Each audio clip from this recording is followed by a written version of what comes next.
One of my pet peeves is when people say, how much would you charge for this cake? Because the reality is the cost of your ingredients could be way different than mine, and I'm gonna break that down for you in this video.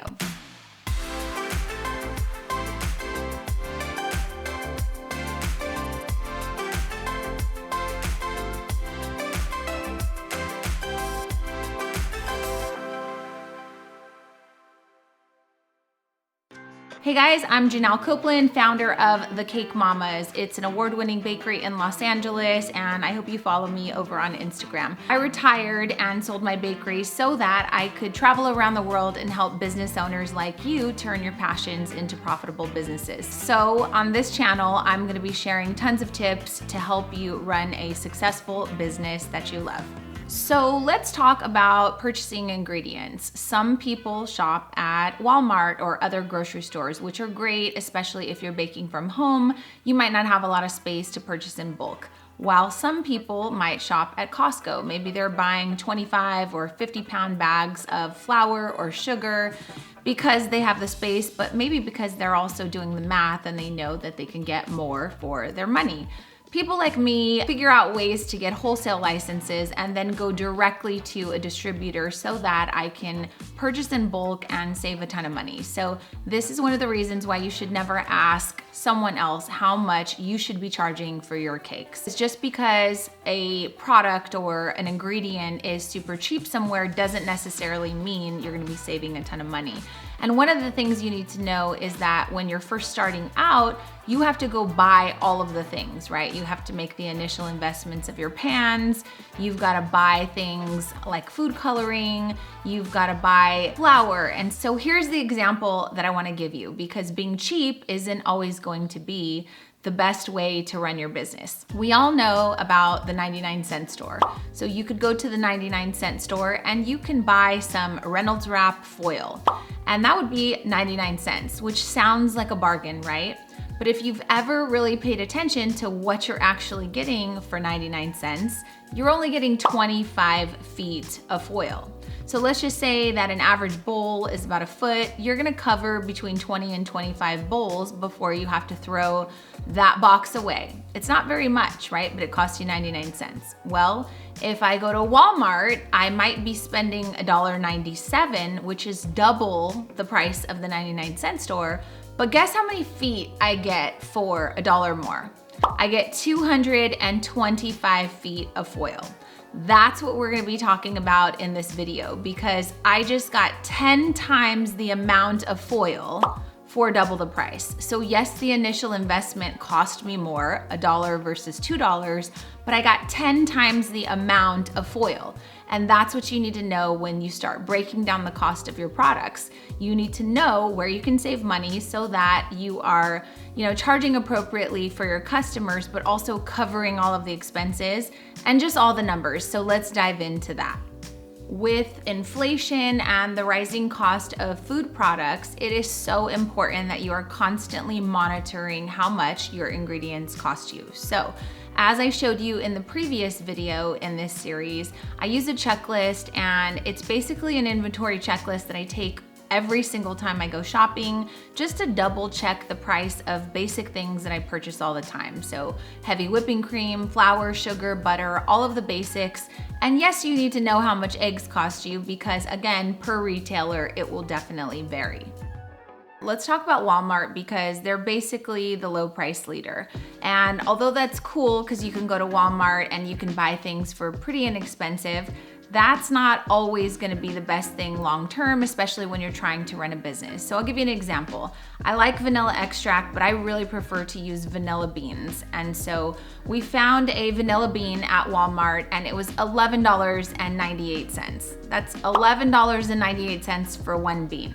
But then I went to Costco and I saw a package of 5 vanilla beans for $9.99. So that comes out to $1.99 per vanilla bean versus $11.98 per vanilla bean. So you get where I'm going with this. You might save some money in certain stores, but it doesn't necessarily mean that that is long-term or sustainable for the business that you're trying to create, because ultimately there's ingredients that you're gonna be using over and over again, and those key ingredients you wanna get for as cheap as possible. Now, obviously, I'm going to spend more money on the initial purchase, but then later in the video, I'm gonna show you how when we break it down, it's actually cheaper in the long run per cup of flour or per vanilla bean. So let's dive in and I'll show you exactly how to do the math. Remember, it might sound a little overwhelming, but these are the exact numbers that we need to know and become really familiar with so that we can properly provide a quote or the right price to potential customers. So don't be afraid of this, and please leave all comments, questions, whatever comes up for you, leave them in the comments below, and I'm happy to answer all of your questions. Let's dive in.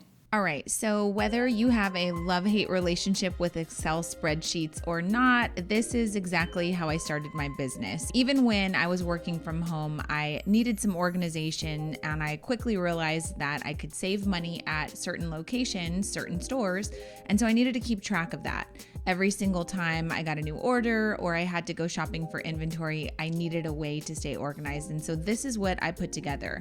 Over time, once I found out exactly how much, let's say, flour was from each store, I kind of divided it up and decided where I was going to be shopping for flour, where I was going to be buying copy paper from, or whatever it was, whether it was an office supply or a cake supply. I decided to choose to buy those items at the store that was going to offer it the cheapest, right? So I'm showing you an example of my original inventory sheet in an Excel spreadsheet. And then what happened was every single month, I'll go here to October 2017, I would take whatever ingredient it was, and am I going to get it from Baker's Bodega? Am I getting it from Smart and Final, Costco? So this is just to give you an example of, it's kind of proof to show you that every single thing that I'm going to be going over with you today is exactly what I've done in my bakery, in my business.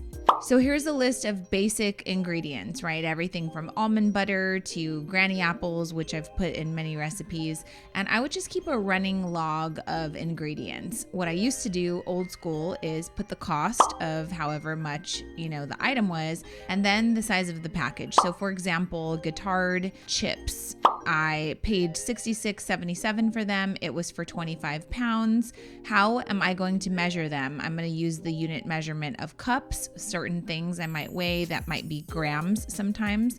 And so in this package, I could get 50 cups from 25 pounds, which means that it gives me a unit price of $1.34. Every cup of chocolate chips from this box cost me $1.34.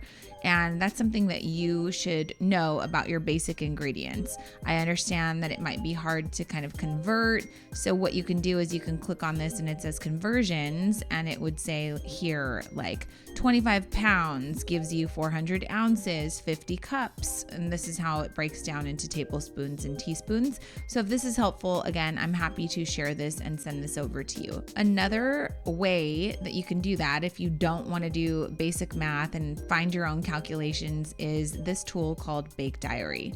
I didn't know about Bake Diary when I was running my bakery, but have since then become a major advocate for this program because it's so easy and it does all the conversions for you. So you can just go here to recipes and ingredients. I would click on add ingredients, and here are all of the ingredients that I've added, just like I used to have in my Excel spreadsheet.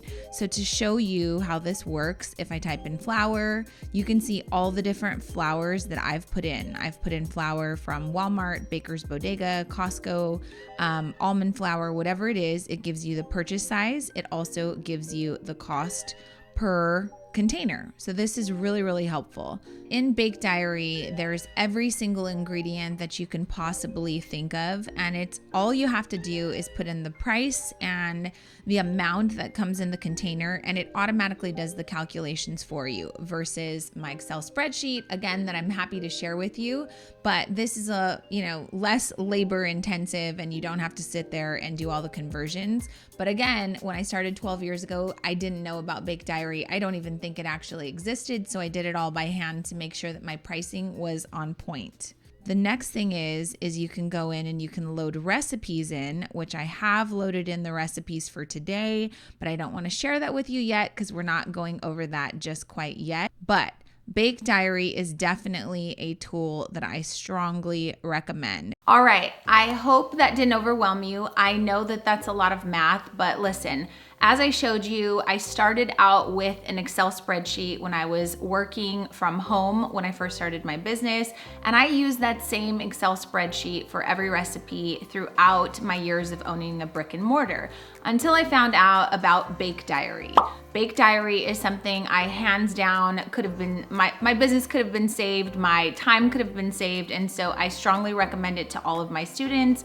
And if you head over to Bake Diary, not only will you get some sort of free trial, but they're also gonna give you a massive discount if you use the code PASSION2PROFIT, and they'll hook you up. Just tell them the Cake Mama sent you. You can also use the code TheCakeMamas, and you get this massive subscription that helps you with an inventory list, that helps you break down all of your recipes, and helps you quickly get to the cost of your goods or whatever it is that you're making for a fraction of the time that it took me to make in a spreadsheet. So whether you're old school or you want a tool, it's a very small investment to save some time.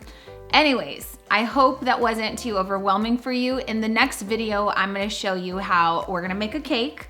I'm gonna share the recipe with you. You're gonna see exactly what the cost breakdown is using the same exact recipe, the same exact ingredients, but shopping at 3 different stores. But again, this cut the cake price almost in half, you guys. I'll see you in the next video. Don't forget to subscribe. And again, if you have any comments or questions, please leave them below, and I hope to see you in the next video. Bye, guys.